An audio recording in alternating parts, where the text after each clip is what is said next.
Hello and welcome to the Says Who podcast with Kat and Tit. Hello. How are you doing? Good. How are you? I'm very well, thank you. And this week we're joined by a very special guest. We are. We have with us this evening, today, tomorrow, next week. I don't know when you're listening to this. Mr. Phil Hawkins. Hello. How are you? Hello, thank you for having me. I'm good. Yeah, I'm good. Excited to talk about some Doctor Who in long form.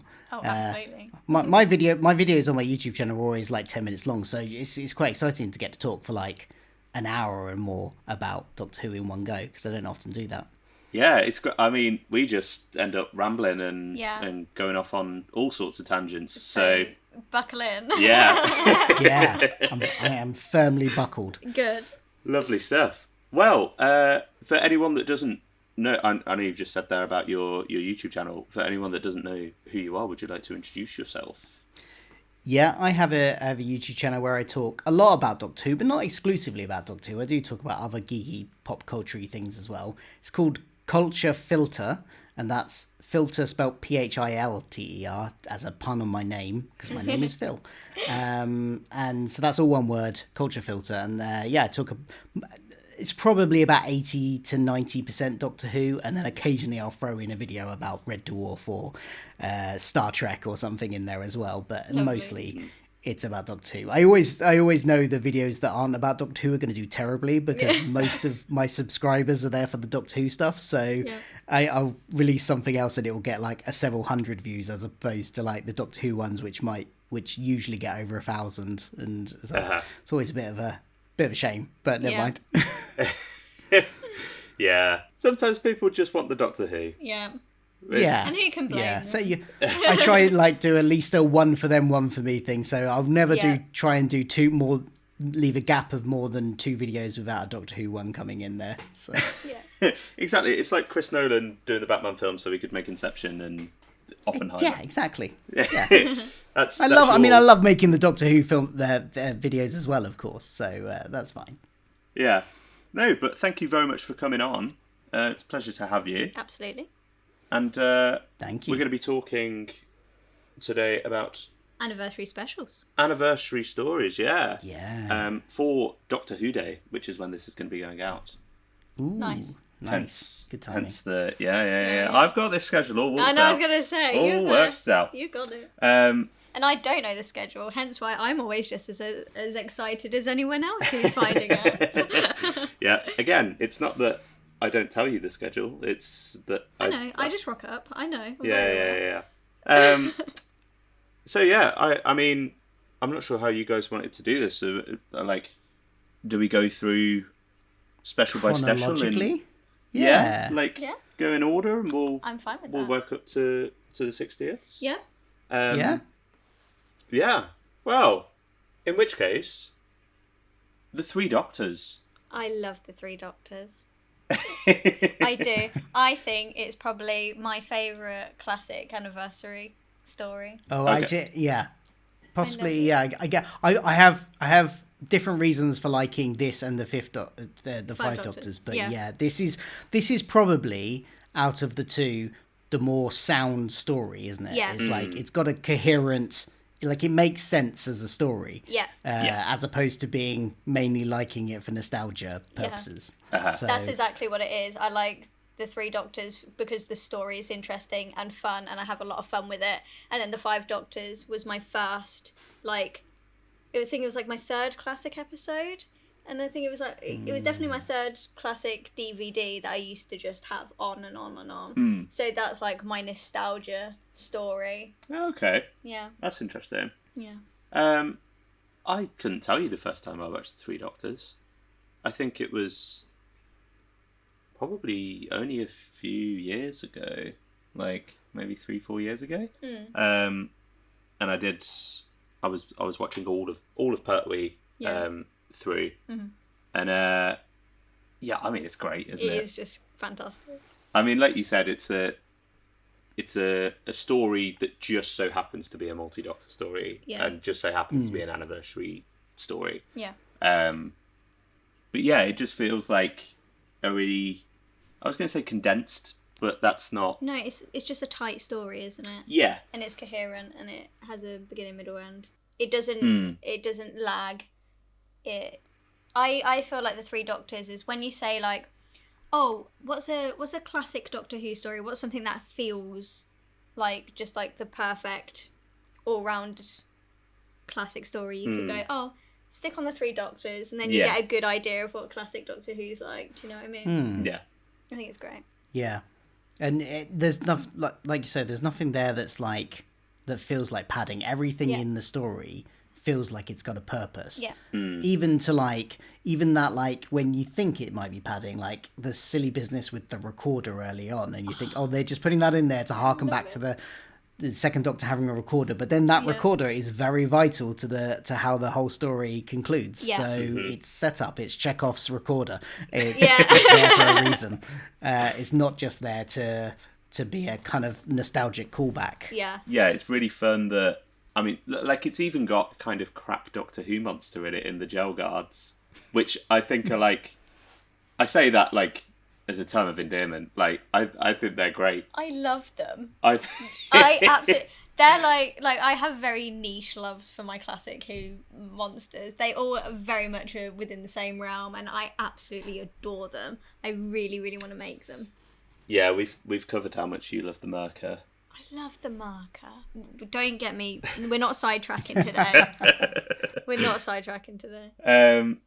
Yeah, the Gel Guard, just little blobby things. Blobby sparkly. How they start off though, isn't it? With when they first arrive, and they're just this weird color effect on the screen. This kind of outline. Is that? I only watched this week. I rewatched it, and I'm already struggling to remember. This is how bad my memory is. But they turn into the big blobby things, don't they? It starts off as like this, just like overlay kind of really bad effect on the screen. It is the which most. I did cringe a little bit at. I love how charming classic Doctor Who is, and when I say charming, that is just the embodiment of charming classic Who. Watching that eat Bessie is the best. It's cinema. It's absolute cinema. I love it. Yeah. It's so bad and it's beautifully awful. I love it so much.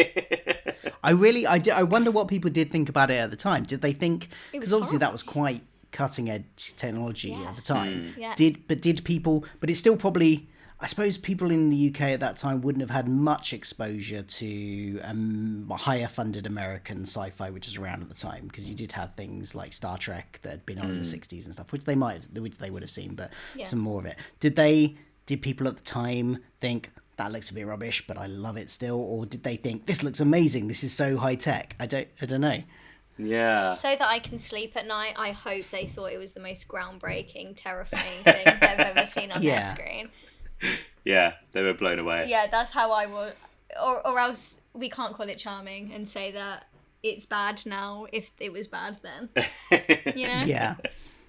I mean, I think the best part of this story, or like the best little element of this for me, is that multi-Doctor, just the chemistry between with Troughton and Pertwee. Yeah, like John and Pat on screen together. It just works. It does. It works so well. They're so different, and they gel and mold so brilliantly, and you can believe they were the same person, but they were completely two different characters. It's brilliant. Here's a question. Do you think that, obviously Hartnell's involvement was scaled back due to his health, so he was like in a studio, just sat down with his lines in front of him, that kind of thing. Do you think if they hadn't had to do that, if he had been in the episode on the set on the TARDIS facing Omega with the other two, do you think that would have added to it or detracted from the set 2 and 3's interactions? I think detract. Yeah. I think them utilising him the way that they do is a good thing.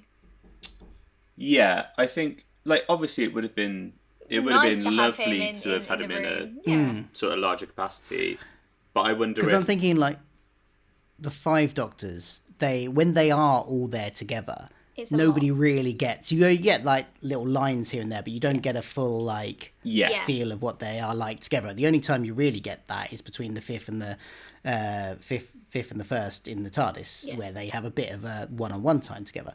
So I wonder if that might have been the same situation with three of them, or if three might have been alright. I don't know. Yeah, I mean, because I think and we'll obviously get to this a little bit later on, but with Day of the Doctor, I think that kind of strikes the right balance with the three of them. Yeah. Because, but maybe part of that is because John Hurt's Doctor is like the forefront.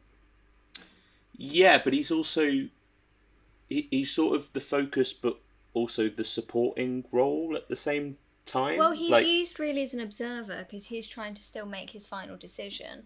So he can step back and let the other two doctors do what they need to do because he's observing and seeing what the fallout of his decision is going to be. So it kind of works that he can sit back while the others two discuss things and have their interactions, and then he comes in through. Because really it's War Doctor moment 10 and 11, isn't it? Yeah.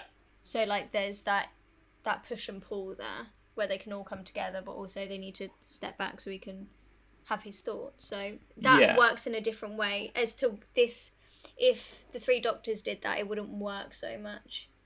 So, and I think because it's obviously Hartnell's like an established doctor, and you've got that history and that relationship, sort of the viewer relationship with that incarnation. Yeah. Whereas John Hurt is new. Yeah, he's new, and he's not. He's the guest star, and and also with the nature of that character, he sort of takes on a bit of a different role, as you say. So you can let David and Matt compare the size of their sonic screwdrivers and have their bickering, and but I think John Hurt is a very different sort of personality and character, and I think there's a way that you could do that in this with Hartnell, but I don't think you'd be able to have them necessarily all there for the whole thing doing it. I think you'd maybe have it maybe fairly similar to how it is with John and Pat, sort of taking on the bulk of the the plot, and maybe Hartnell's in the background but a little bit more involved, or maybe he could have some... It would only be a little bit of a physical embodiment of what he is doing already. Yeah, I think it'd just be... If in a perfect world, I'd want more of Bill Hartnell, but like just in a similar kind of role in the narrative, I think. But that's interesting. Yeah. Yeah, only just occurred to me, but I was just like, how would that change it? Would it be better? It might. Yeah, I don't really know the answer. I don't have an answer, but I was just curious. Could you imagine the First Doctor face to face with Omega? Like physically, he wouldn't take that. So instead of John doing the fight in the it's just William Bill Hartnell. Yeah. That's interesting. Yeah. I wonder what other people. I wonder about I wonder what the consensus is. Let's get some engagement going. Yeah. Well, let us know in the comments below. Yeah. Oh yes. But I think because it's interesting that the idea for a multi-doctor thing came so early. Yeah. I like. There's part of me that thinks, it's the 10th anniversary, they want to kind of commemorate the last 10 years. Obviously, they'll get the old actors back. Yeah. And, Doctor Who being a time travel show. And I was going to say, you've got to think of it in the time that it was. 10 years is quite significant to have something that's continuously going and still being made. Yeah. So I wouldn't say it's too early, maybe. No, I don't mean like... I just mean it's quite early for them to do that concept, maybe. And what, having three doctors? Yeah, not in like, you shouldn't have done that this early, but more, it's a very sort of inventive thing to do. Yeah. No? Yeah, sure. I don't know. Sure. I couldn't read your face there. I thought you were going to launch into one of your no classic disagreements. No. I'm just listening to what you have to say, dear. But yeah, I think, and that in itself kind of set the precedent for anniversary specials going forward. You know, it was kind of a bit of a given that you'd get some of the old guys back. Which, yeah, how do we feel about that sort of multi-Doctor special sort of being expected for anniversaries? I don't expect it. But I feel like there's a corner of, there's like an element of the fan base that are like even with the 60th, it was like, oh, and I can't wait for Matt Smith and Peter Capaldi to turn up, and then I like a multi-Doctor story. I think maybe in the last 10 years, maybe we've had too many of them potentially across all types of media. Like there's the people often complain that David Tennant keeps on showing up in everything. He's been in Big Finish, he's been in comic, he crossed over into the 13th Doctor's comics, he was obviously came back again. So I get that if they do it too often it becomes less special. Exactly. I kind of feel it should be kept to anniversary years. But I don't mind it. I like seeing them all interact, and yeah, it's fun, isn't it? It's a yeah. I think, like you say, that it does run the risk of I just think it needs to make sense. Like in narrative, like in universe, in universe, and for the anniversary, like don't bring them back for the sake of it. Yeah, like have it narratively make sense that this Doctor would return or would have to return for this episode, this story. Yeah, because then it loses its sparkle if you're just like, oh yeah, and then we just shove the 7th Doctor in here and have them act with the 13th Doctor because it's the 60th anniversary and let's have fun. Do you know what I mean? Yeah, it's it risks becoming just fan service and not, Yeah, but I think, like you were saying, Phil, that we have had quite a lot of that recently. Yeah. I say recently, as you say, like last 10 years. Yeah. I do like it. Like, it is fun. You can't, we're Doctor Who fans and nerds. We're not going to go, oh, that was that. Like, I get to see 2 versions of my favourite character speaking to each other. Like, yeah, obviously I'm going to like it. Yeah. But yeah, I think it's if it's overdone, then it's going to lose that shine and the sense of it being something big and important and special. Yeah, it risks feeling a bit of a gimmick, or Yeah. I like seeing it maybe once every 10 years or so, but you don't have to. I like what the 60th did. It celebrated the history of the show in different ways over the 3 episodes, and that did something different. Some people argue it focused on too much on the particular era that Russell D. Davies had been in charge of before, but there were other things in there as well. We'll get to this more when we get to those ones, but like the Toymaker and the Star Beast and all that, they were celebrating other bits of the show. So I do think that sort of celebration of the whole show was there, even if the 2005 to 2009 series was more prominent. So you can do other things with anniversary specials. It doesn't have to be bringing back other Doctors, and I think that can work. So I don't think I expect it. Like, I'm not annoyed when they don't do it. Yeah. But I'm always happy to see it as well happen, on an anniversary special. Yeah. I think that's the thing, isn't it? Like, I don't think, Wild Blue Yonder would be improved if Tom Baker showed up in it. No. Like, there's nothing... Although I would love to see Tom Baker up against the No Things, or what they're called.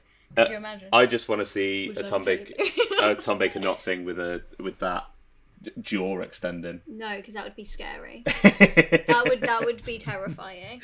It's the chase scene that they do with where the distorted faces. It's just Tom Baker's face from the title sequence. Just chasing them down.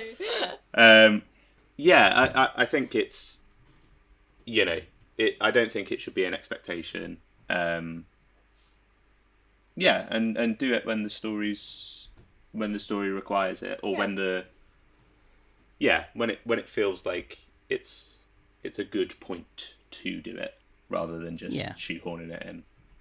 Okay, so coming back to the Three Doctors. Yeah, we went a bit off track there. We did a little bit, yeah. Told you, tangents. I'll rein us in.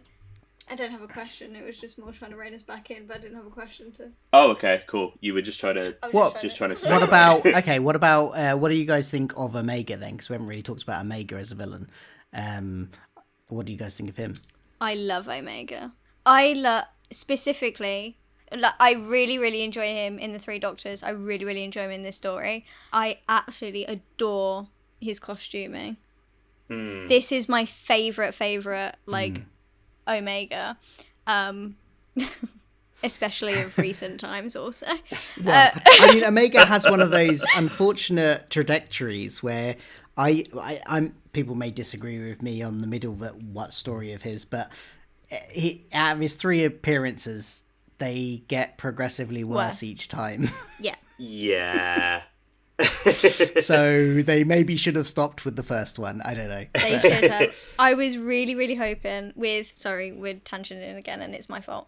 I was really, really hoping and it's the same with Sutek, that we'd get the original masked villains in all their glory, just a little bit more spruced up, because we're now in 2025 or whatever. And when I didn't get that, my soul was absolutely crushed. I was like, but he is an absolute... Look, he's watching us as we speak. Yeah. I have his figurine over there. I think he looks so amazing. There's a real sense of threat. I really like the backstory and who Omega is. So the Three Doctors is just tick, tick, tick, tick, tick for me. And I'm absolutely obsessed with I'm like a magpie. I love glittery, sparkly things. And everything about Omega is like his little gown. Oh my god! I don't know why I haven't cosplayed it yet, because everything about him is perfect for me. That's like a Gallifrey Cabaret costume waiting to happen. Oh my god! It is actually. That's insane. Right, your turn. I think Omega's brilliant. He's great. Yeah, absolutely great. And I think even if with what you were saying there, Phil, about the trajectory of his stories, I feel like even if somebody disagreed that each one is progressively worse, I would say definitely Omega in those stories is progressively worse. Yeah. I quite like, though, Arc of Infinity. It's a Doctor Who story that exists. Wow. I don't hate Arc of Infinity. I don't. But I don't think it measures up to Omega in this story. Yeah, goes without saying. Yeah.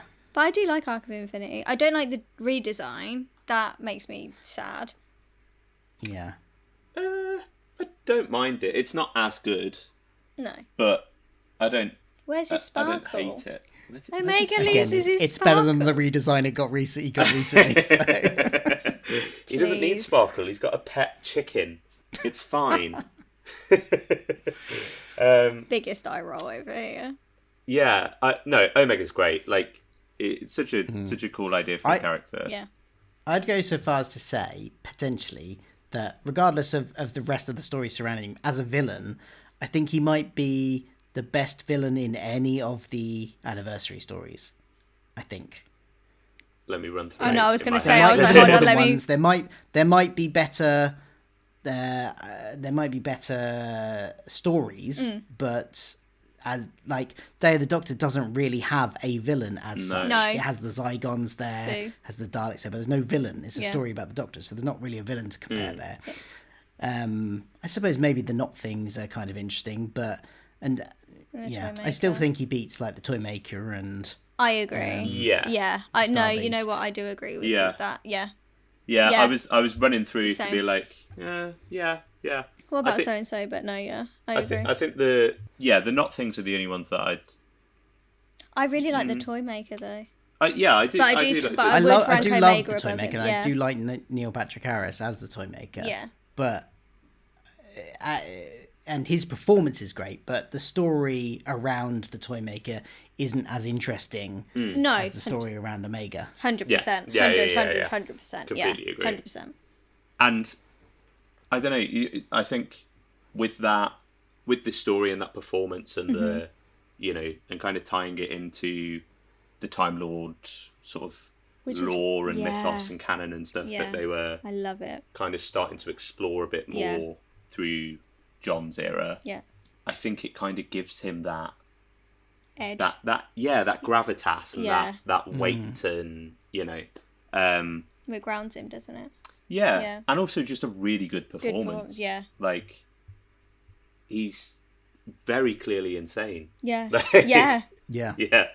I think it's great because it's another one of those, we were talking the other week about Sutek. Yeah.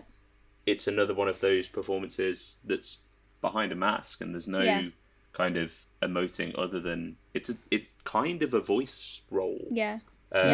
Obviously, there's it's all in the voice, really, isn't it? Yeah. Obviously, you've got your physicality embodiment, of the the body that you can see, but there's no facial expression. Yeah.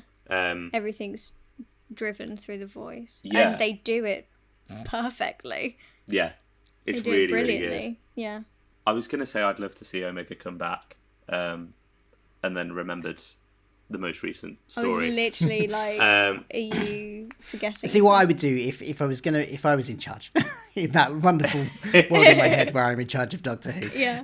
If I was going to bring it back again, I wouldn't pretend that I don't like pretending episodes didn't happen. With the reality war happened, he looked like that. Kind of got to deal with that somehow. But I'd have him appear and sort of morph back into a modern, he could start as the monster and then kind of through CGI whatever just morph back into his more original costume, a modern version of his more original costume.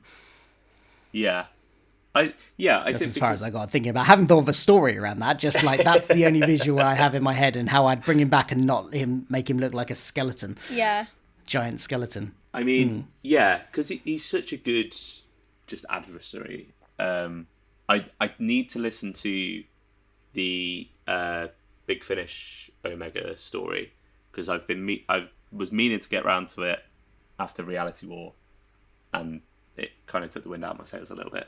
But yeah, I've heard very good things about that. I have listened to it, but it was so many years ago that I cannot remember what happened in it whatsoever.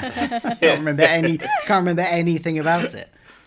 I'm told it's very good. So maybe I'll give that a crack at some point. I didn't even know it existed. Yeah.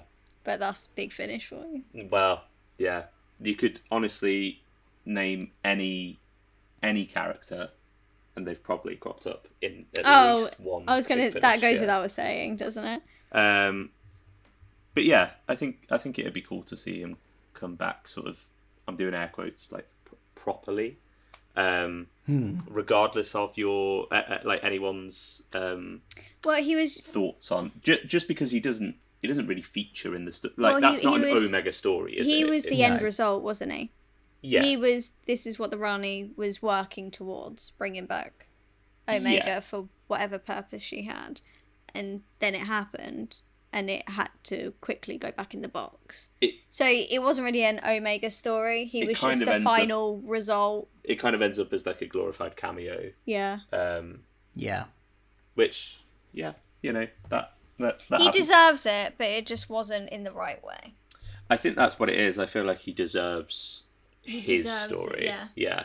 A story that's his, not that he crops up for the last 10 minutes and then gets beaten by what he does. I think the Three Doctors is great. That's it. Yeah. It's just a fun little. I love it. It's just if you want to kick back and relax and put on a fun bit of Doctor Who, you put on the Three Doctors. Yeah. I know Agreed. I say that about pretty much every Pertwee story, but It is kind of that era, though, isn't it? Like, it is, yeah. It's very Well, it's comfy. homely, isn't it? Because it's Earth-based and it's all like... Yeah, and I think Doctor, that... You got the Brigadier there. Yeah, And it's like family. I family think all of that science-y. unit family, Yeah. And then obviously you've got the added bonus of, like, Bill and Pat are back for a little bit. And, Yeah. Yeah, it's lovely. It's a really nice, really lovely story. Well, shall we jump forward 10 years Yeah. to the 80s? 5 Doctors. It's the 5 Doctors. So this was This was on repeat as a kid. Yeah, Okay. it was. 5 Doctors was a repeat. I think it actually also really inspired me for what I really enjoy moving forward as well, because there's the one scene that resonates with me, and it's probably, I know a lot of people's like probably last scene they would ever think of, or less favourite scene. I'm not using the words right. It's the when the Cybermen infiltrate, and then there's the squared flooring, and then you have to step over it in a certain way, or else you get electrocuted. Oh yeah. That is probably one of my favourite scenes ever, and that resonated with me as a child. I love it so much. What is it about that scene that makes it your favourite? I know, it's insane. No, fully understand, but it stuck with me. Gibson, headphones. Yep. The cat is destroying the setup. I'll let you put back sorry in. for so sorry. No, that's right. Not very professional. Never work with children over or animals. here. Yeah. Right. Yeah. You work with the animals, I work with the children. Yeah. No, yeah, I don't know I think it's just fun. Yeah. I love, if you like, this is like a thing for me. I love like a castle with different layers, and then you have to complete these sets of rules and games to be able to get to the point that you need to get at. And It does. You saying that makes me think this episode does kind of feel like a Dungeons and Dragons quest. yeah. Doesn't it? Yeah. It's got that kind of like you're in your little groups and you're going off on your separate little missions, and you encounter a dungeon here, and there's a particular bad guy in this room you've got to defeat to get to the next bit. Yep. It's got that kind of feel to it. Exactly. That's so true. And I love that, and that is like a lot of the stories that I used to write as a child was like set up like that. I think it's a very sort of toy box episode. Yeah. It feels definitely. Yeah. very much like, okay, here are all the actors that we can get back. Yeah. Here are all the monsters that we want to throw into it. We're having the Daleks, we're having the Cybermen, Yeah. we're having the Master, the Time Lords are in it, and like Marusha and Rassilon and Yeah. all of this stuff. But also, shows like this don't last, like they don't go on for 20 years. They don't have 20 years of history to draw from. Yeah. Like, the fact that this happened and then we got another 40, Yeah. like 40 plus, is insane in itself. So I almost kind of want to give them like just have fun, just have a party. Yeah, and it is, and that's what a lot of it. What drew me to it in the first place, because here's the first time in this podcast where I'm going to show my age, but it will not be the last. I got this on VHS. Oh yeah. When I was a kid. It was I'd watched some Doctor Who. Yeah. So this is in the wilderness years, again showing my age. And I had watched Doctor Who on some BBC Two repeats. I'd watched some John Pertwee era on BBC Two repeats. I'd seen the Peter Cushing movies. I'd seen random episodes here and there, but not like I wasn't following it or anything. And I remember, I don't know which order I bought them in, but I owned, throughout my childhood, I owned 2 Doctor Who DVDs. One was called The Daleks, The Early Years, and it was kind of this clip show basically of, they had like a couple of like, or clips of Dalek Master Plan and basically the missing episodes, the missing Dalek episodes, with linking narration by Peter Davison for some reason. Sure. And yeah, so I had that, but then I also, with my birthday or Christmas money this year, bought the 5 Doctors, and I picked it because I was like, well, if I'm gonna spend, I don't know what it was, £15-20 on a VHS, Yeah. I'm gonna get the most for my money I can get and get one get with five. 5 of the Doctors in there. Yeah, it makes so and much get, sense. you know, and I loved the fact, and I at this point I didn't know who most of these characters were. I knew who the Doctors were, but like I'd seen a bit, so I think I knew a few. I might have known like John Pertwee's companions. I don't know if I knew Sarah Jane. I don't know if I did. So like most of the companions, I didn't really have a clue who they were, but I knew who the Doctors were, and I still really enjoyed it. Just for that reason, it was the kind of like, oh, look at all this stuff that I still have yet to find out about that I can go away and find out about at some point. That's great. That's like that kind of drew me into it. Yeah. That's so fun though, because I think that's you know, I'm sure I've heard somebody say before about people getting into Classic Who, and maybe this being not like a starter episode, as in start from here and then go on chronologically, but you kind of get a little flavour of, can't you?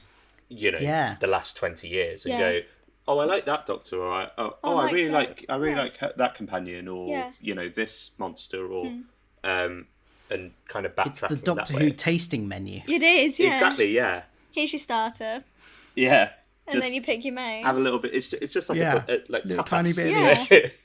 Yes. It's the tapas of Doctor Who. But yeah, I think that's great, and it's really nice because even then you know you're saying that there were characters you didn't know, or I'm not sure what this is about, and that's, I can imagine as a kid you're going, oh well, I've got to find out that, and I've got to watch every story that this monster's in, and this Doctor, it's kind of whets your appetite for those different eras, I guess. I have a really niche thing that I love about the Five Doctors. What, more niche than your favourite scene? Honestly, it is my favourite scene.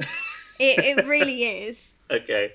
But my other niche thing is being able to say, you know, the Time Fisher is being able to say I saw the original version of it before they did the because they changed the with the special edition. They changed the design of it, didn't they? So when I had seen the second version, I was like, I was here for the original. You're that person. Yeah. You're I was there for the original. Yeah. I actually I don't think they're as good as they were on their first album. I prefer their earlier stuff. Yeah, I am. I'm one of those girlies. That's my niche take. But I think that in itself, that's quite a fun idea of, you know, the Doctors all getting displaced from time and I love kind of it. snatched out of time and thrown together. I remember being very concerned about the Fourth Doctor. Being very concerned. Yeah. Because he trapped. Because he was trapped and we couldn't get to him. Okay. And he wasn't there. And I was like, obviously I didn't know who the Fourth Doctor was when I first watched it, but I was like, I'm very concerned for this one. Because he's not back and he's trapped, and how are we going to sort that out?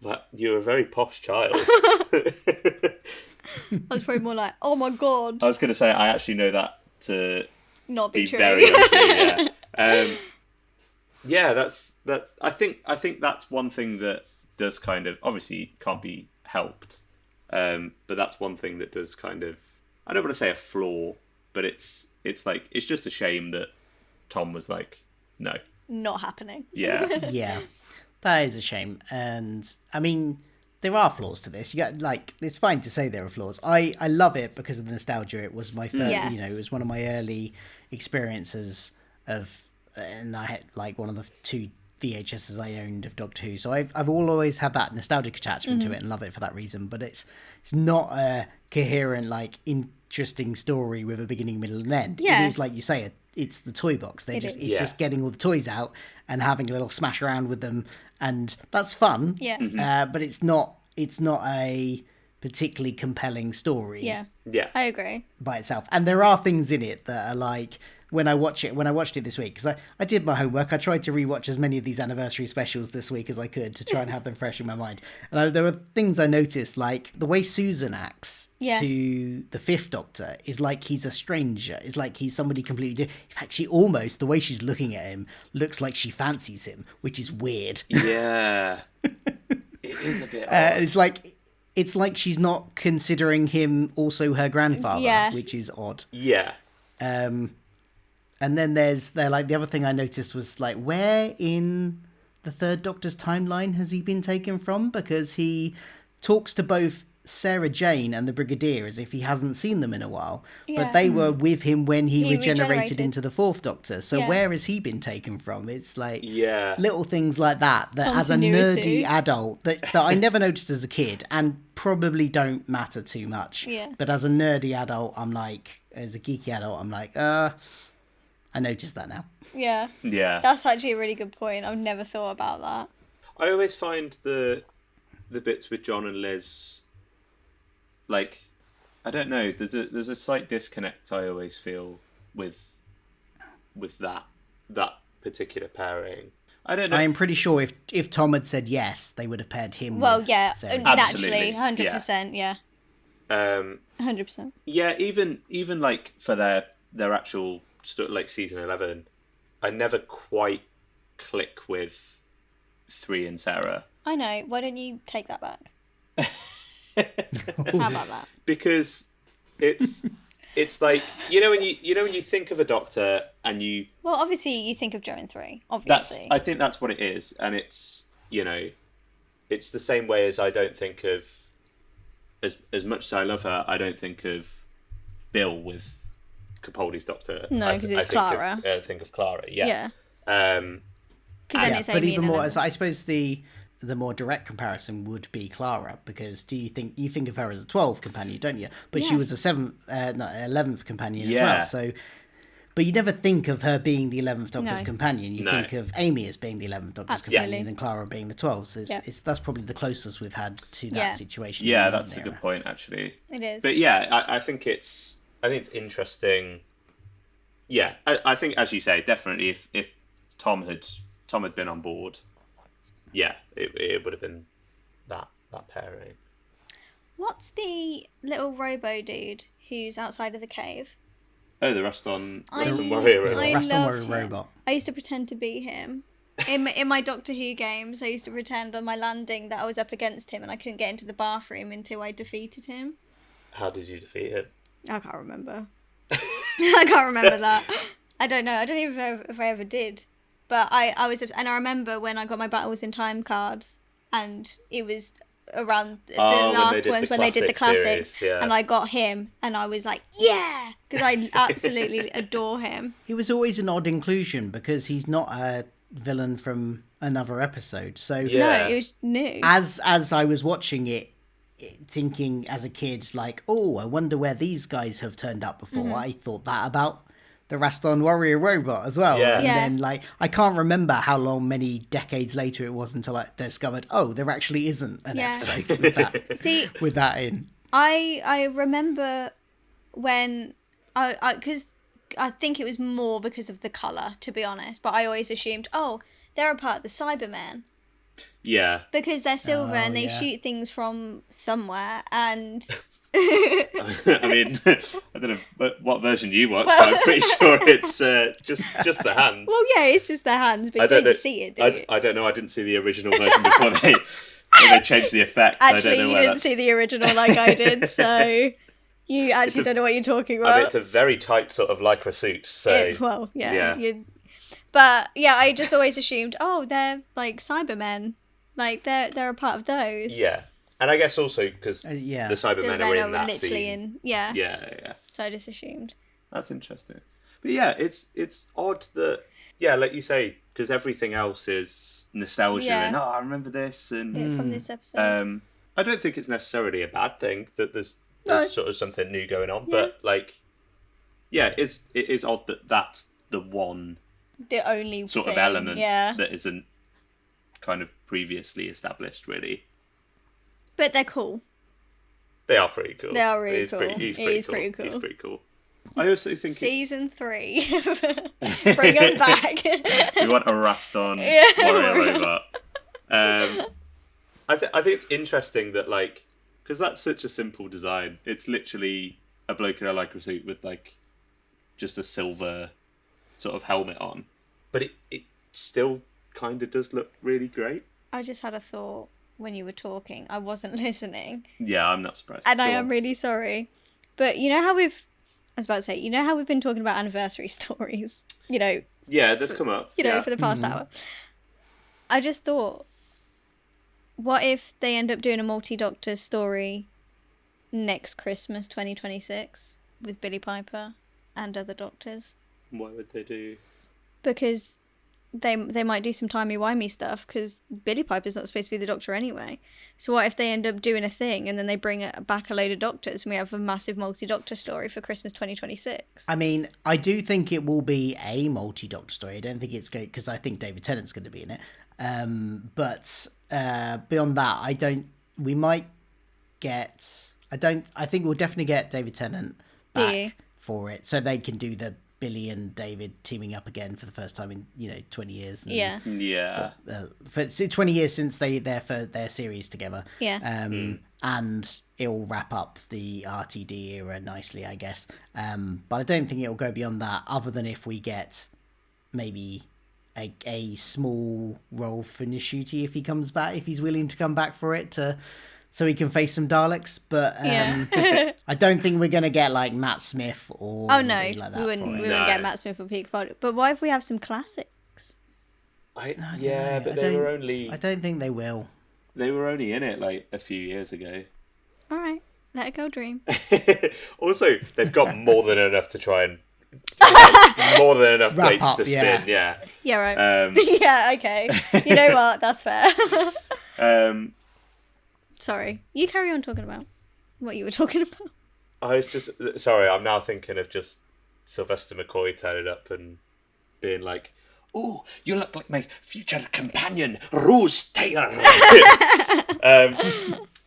Yeah, I don't know. I think that's it kind of epitomizes Doctor Who, that there's a bloke in a silver lycra suit and a helmet. Yeah. That sort of jumps really and then sharp. disappears from. Yeah. And we all went, yeah, that's really sick, actually. Yeah. Like, and it is. And it is. He looks great. Yeah. He's threatening. I'm scared. I was like, he stopped me from going into the bathroom. Wow. Do you know what I'm saying? That's the real tragedy, yeah. It's the kind of thing that I could have imagined if he'd stayed on longer to run the show, that Stephen Moffat would have eventually brought back. And just even if it was just like in the same way as he brought the Movellans back for a random cameo, it would just be show up for like 2 minutes and the Doctor would make a funny comment about them and then that would be it. But yeah, 100%. I think and I could imagine Moffat doing that as well. Yeah, he'd definitely do that. I forget that he brought out the Movellans. That's so funny. Yeah, I think the Five Doctors is just... I don't mean this in a reductive way. The Five Doctors is just a bit of fun. It is, It's just a knees up, isn't it? Yeah. They've got an old writer back. They've got like they were celebrating, all the weren't cast. they? It's just a party. Yeah, it is. And you know what? Good on them. Yeah, fair play. Yeah. Yep. I really enjoyed the story for what it is. Yeah, it's not really a story. Well, it is. There is a story. There is a beginning, middle, and end. We just cross a lot of bridges to get there. Yeah, I think it's sort of where, like as you were saying, Phil, with the Three Doctors. That's a tight story. Yeah. That has elements of the previous sort of eras of the show featured in it. Yeah. This one feels a little bit more like a more sort of loosely connected series of vignettes. Yeah. Of like, oh, what if we had, the First Doctor and Susan with the Daleks again? And oh, what if we had Sarah Jane falling down a very like small ditch? Yeah. Like, like all of these sequences. It was fun. But it is fun. Wait, is the next one Dimensions in Time? Yeah. Yeah. Talking of fun random pairings. Well, actually, if I was going to say, if we're going to be slightly granular, we could go for Silver Nemesis. No. But I don't want to talk about Silver Nemesis. Well, see, despite the fact that I have now been watching Doctor Who since at least the early 90s, I still haven't watched all of Classic Who. Right. I just getting around to it. I've got ADHD. It's hard to get around to things. So fair. And so I still haven't watched all of Classic Who. I still haven't watched all of the Classic Who that I own on DVD that is on my shelves. I just haven't. They're on my shelves. I plan to get around to it at some point. Yeah. So I haven't worked out exactly how much percentage of it I've watched. Like I've watched 99% of the First Doctor. And most of the Third Doctor, and roughly, but like there are bits missing, and I've never seen Silver Nemesis, so Okay. I can't talk about it, I'm afraid. Oh, that's fine. Well, because of our guest, it wouldn't be fair to just throw Phil straight into the deep end. Yeah. So I guess And it has nothing to do with the fact that you don't want to no, talk about it. So Yeah. I guess we're just gonna Kat, have... you're gonna send me that £10 Yeah. after No, the, don't yeah? you don't say Cool. don't say it on mic. Don't Oh, do it. sorry. Guys, I've still got my I was headphones just- in. Yeah, no, you Oh. didn't hear anything. You didn't- I honestly, I have no problem with that. I'm not a massive fan of Silver Nemesis and Cool. don't have a lot to say about it. Let's move on. Dimensions in time. This one, however, Woohoo! This is another one that's going to date me and make me feel very old because I watched this one as it went out. Yep. I would have been about 8 years old. And yeah, I bought the 3D glasses. I watched it on Children in Need and the second part on Noel's House Party. And I was very excited about it because I was like, I'd gotten into Doctor Who by that point. I'd still not seen a massive amount, but I loved the Daleks, and so I wanted to. It's the first new episode of Doctor Who that I got to see as it went out, as such. Yeah. Because I was a baby when it went off the air, so so I was very excited at the time to get my 3D glasses and watch this, and I think I loved it at the time. Yeah. I can imagine it. Yeah, For an like being 8-year-old. 8 years old and I mean, I loved it. loving Doctor Who. Yeah, we'll address that in a moment. Because you saw it as when's it the first time you saw it? Like 2 years ago. Cool. So you saw this as a 25-year-old. Okay, I cool. loved every second of it. Yeah, I feel like seeing this as an 8-year-old. I guess it's kind of that same thing of the Five Doctors, except when we said the Five Doctors isn't really a tight story. This is like that. This barely has a story. It I was going to have a say story, really. the Five Doctors is Citizen Kane compared to Dimensions in Time. I won't take your slander. You can't say it's not fun. It's batshit. Some of it is fun. Yeah. Some of it is batshit. It is bizarre and weird, and I'm not sure I really understood what was going on as an 8-year-old, and I'm not sure I really still understand it now. I don't know what's going on. Yeah, I think I have no idea. you probably had better chance as an 8-year-old, to be honest, I think. Yeah.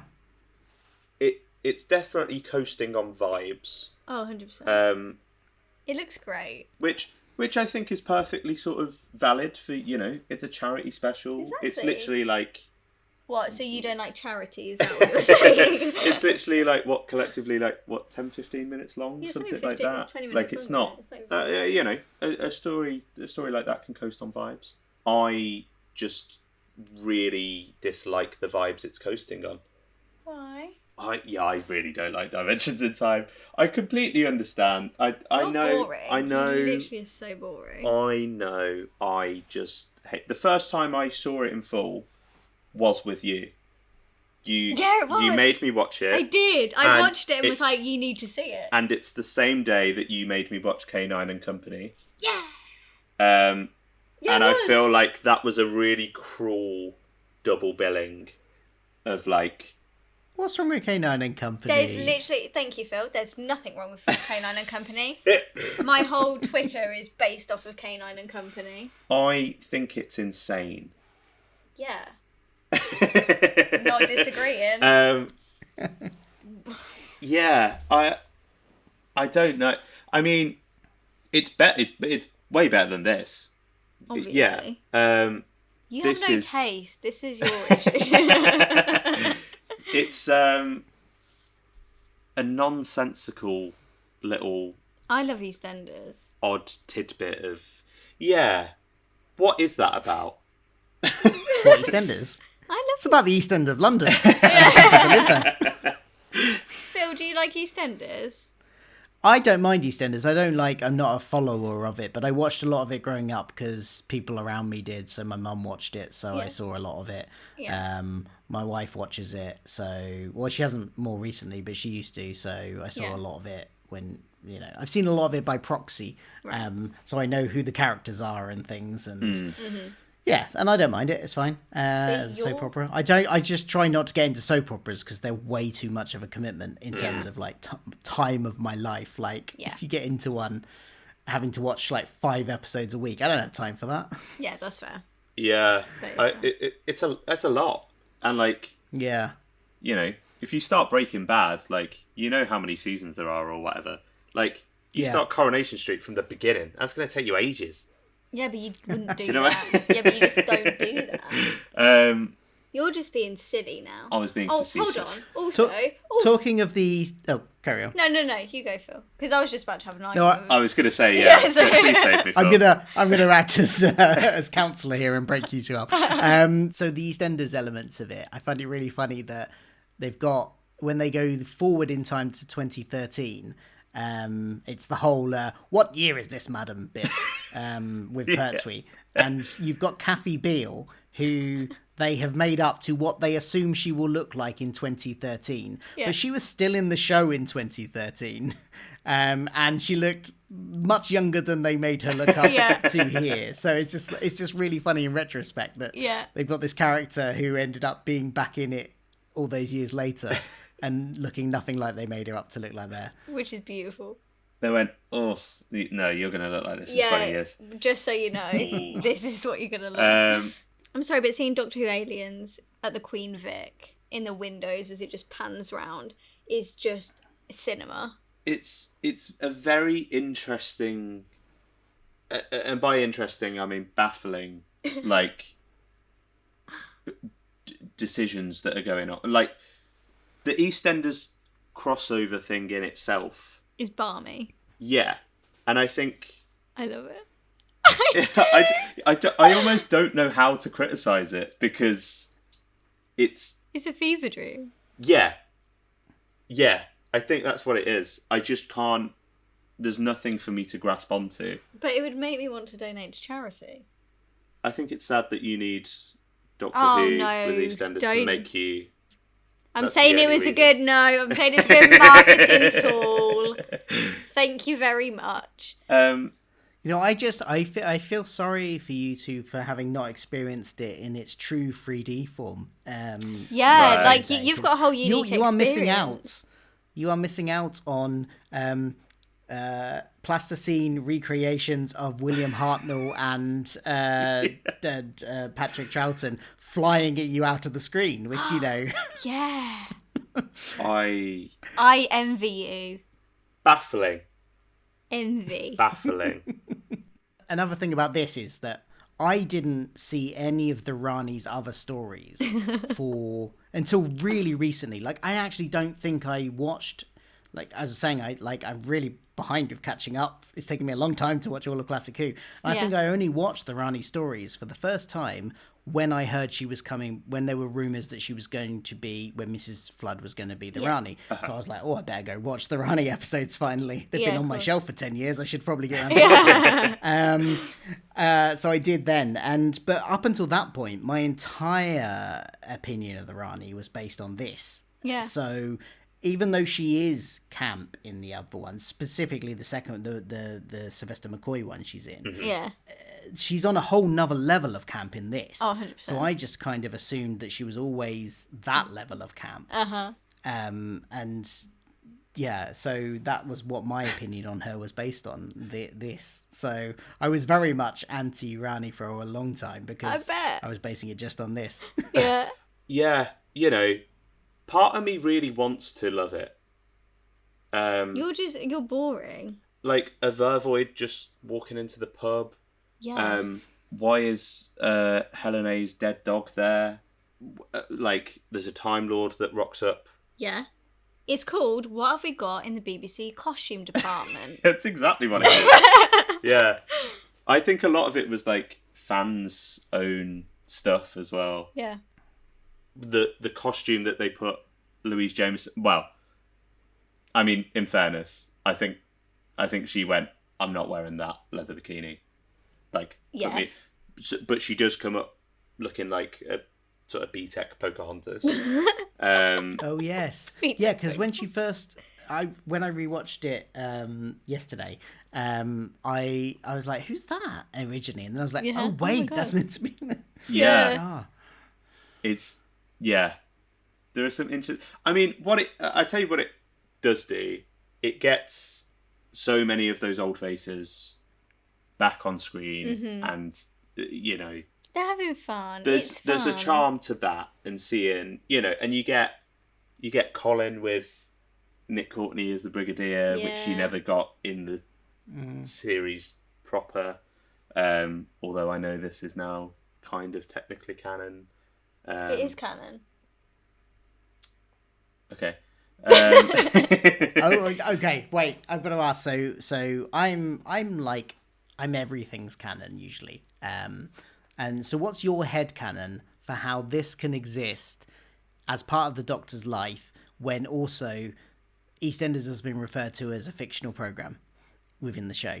Because we can create a headcanon to explain anything. But so what's your version of that? How do you explain it? The floor is yours, Kat.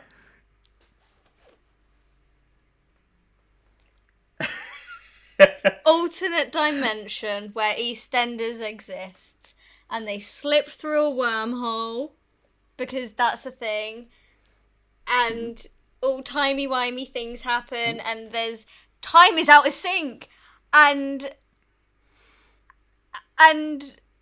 the Rani does her thing, and then when that happens, everything gets put back to normal.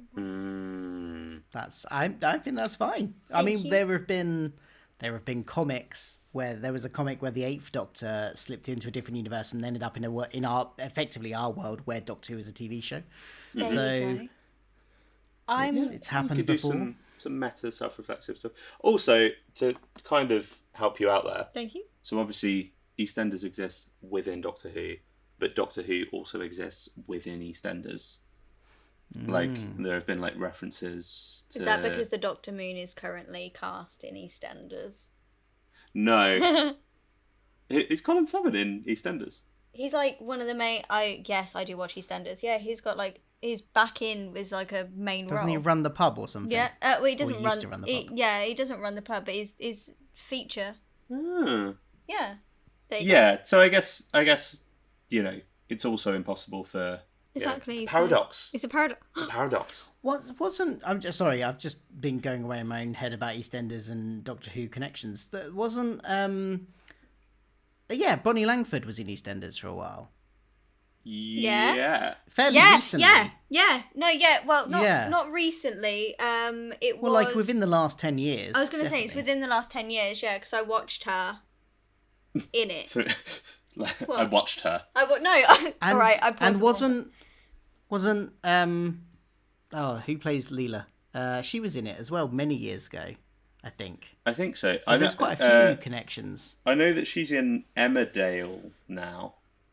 Louise Jameson. Yeah. Louise Jameson. I think she was in EastEnders. I think you could be maybe right. In the 90s.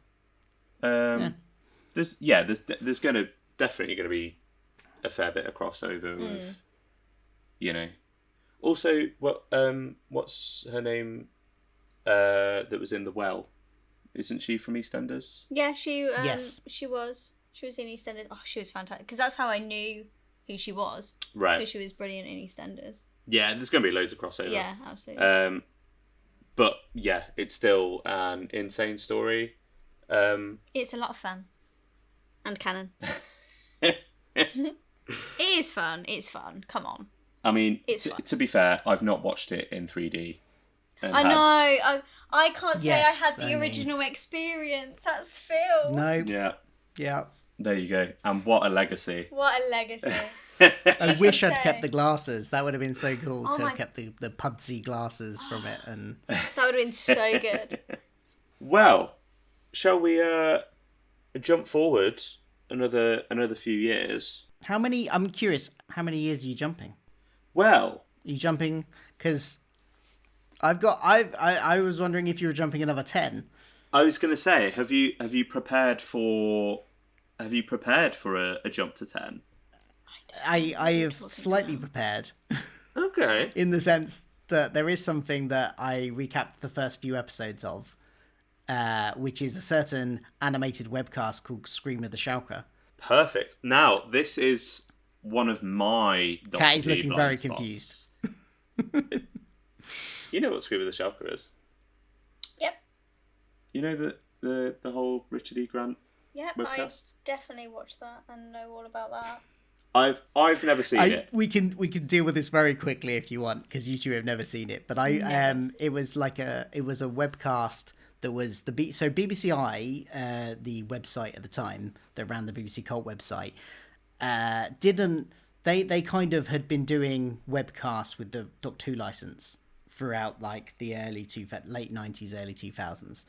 And so they've done a few. They've done one with Colin Baker, and they've done one with Paul McGann. They've done Sharda with Paul McGann. Yeah. And then they were like, well, look, Doctor Who's never coming back, so maybe we just we'll be the official continuation here, and we'll launch a web series with the Ninth Doctor. This will be the new Doctor. It'll be the Ninth Doctor. And I think the plans for this happened in around about 2001. So that's when it got commissioned. Right. Of course, by the time with the plan to bring it out for the 40th anniversary in 2003, of course, by the time it got to actually releasing it, a certain Russell T Davies was also ready to announce that he was making a brand new TV series. So it kind of came out at the same time that it was launched as this new, like, hey, Richard E. Grant is the Ninth Doctor. This is the official continuation of Doctor Who, because the bits of the BBC weren't talking to each other. So they didn't know anything about Russell T Davies's plans, which were being kept very under wraps. And so for the 40th anniversary, they launched this new webcast with Richard E. Grant. And it was planned to go on and be more webcasts in the future, but obviously with the announcement, it never did. Yeah. It's very, because it was made with Flash animation. Yeah. So it's very basic animation, which it had to be because most people were watching it on dial-up internet. So I remember painstakingly trying to get it to play on my home AOL dial-up internet that I had at the time. Yeah. And you just wait for it to buffer for about half an hour before it would actually play these like 5-minute episodes, and there were about 6 or 7 episodes in the end. But yeah, I mean, it was all right, but I did think that Richard E. Grant's Doctor, he was very dark, he was very moody, wasn't very likable, which I guess is what they were going for. Yeah. But in a kind of like almost to the point where he hates humanity type thing. Okay. Yeah. And I don't know if they were planning an arc with that because it never went further, but so that's what the reference when his head showed up in Rogue. I know That's everyone. what that was about. Yeah, because I knew Yeah. that that's what the head was, but I've never thought to go exploring. Yeah, I think I've It is available on DVD. Is it? yeah, it's one of those that I've never got round to. The same with like Death Comes to Time and like some of those other little Wilderness Years tidbits. But yeah, I think it's interesting. It's Derek Jacobi as the Master as well. Yeah. Yes, and- which is really interesting considering you go on to play the Master. Literally. And Yeah. I can never pronounce her name. Sophie Akonedo. Oh, Who is yes. Liz 10 in Beast Below. Oh, is nice. the sort of companion. Oh, that's fun. And it's written by Paul Cornell. Is it? Yeah. Oh, okay, I'll go check it out. And the other interesting thing about the Master, as well as being played by Derek Jacobi, is in this, he's kind of the Doctor's companion. He is in a robot body, and he's confined to the TARDIS. So he kind of throughout this whole story, he's in the TARDIS, kind of assisting the Doctor through the comms system when the TARDIS gets taken by the bad guys. Right. And he's like this kind of friend slash Doctor refers to him as his oldest friend. He's not like a villain in it. I don't know if he would have eventually have gone back to being in his villainous ways in their plans, but at this point he's a slightly snarky Derek Jacobi voiced robot version of the Master that sits in the TARDIS and can't leave it. Okay, that's wild. Yeah. I kind of wish I watched that now. It is interesting because I've read something, because I'm thinking of next year, maybe things that we could maybe do like some commentary tracks on for the podcast as like little bonus podcast. Fun. Yeah. So things like that, Dimensions in Time. Oh, okay. Scream of the Shalka. Yeah. Okay, I won't watch it until then. You know, things like that. But I did read something about Paul Cornell's sort of idea for how, like, the backstory for this sort of Shalka Doctor, and how the Master... Yeah, because he does hint at some stuff. He, like, hints at... Because I rewatched the first 3 episodes today, and it was, like, he was hinting that something had happened to one of his previous companions or something. And it was the Army's fault, possibly? Yeah, there's some... there is some interesting stuff. I won't spoil... Well, yeah, I won't spoil something that never made it to screen anyway. But for anyone that's not seen Scream of the Shalka, including me, so I'll spoil it for myself. But yeah, there's some interesting stuff there that's it feels very Wilderness Years, in that they're doing something very sort of pushing the envelope a little bit, doing something quite different. And yeah, like you say, a little bit darker, a little bit moodier. Yeah, I guess sort of similar to like where the VNAs went. Yeah, but maybe we'll do a commentary track or something on that. That'd be fun. Yeah, lovely. So so where are we jumping to now? I believe we're jumping. So that was the 40th. So we're jumping to the 50th, I guess. Oh yeah, this is my time to shine. You're like Richard E. Grant, no idea. But I love the Day of the Doctor. Well, thank you very much for listening. This is part 1.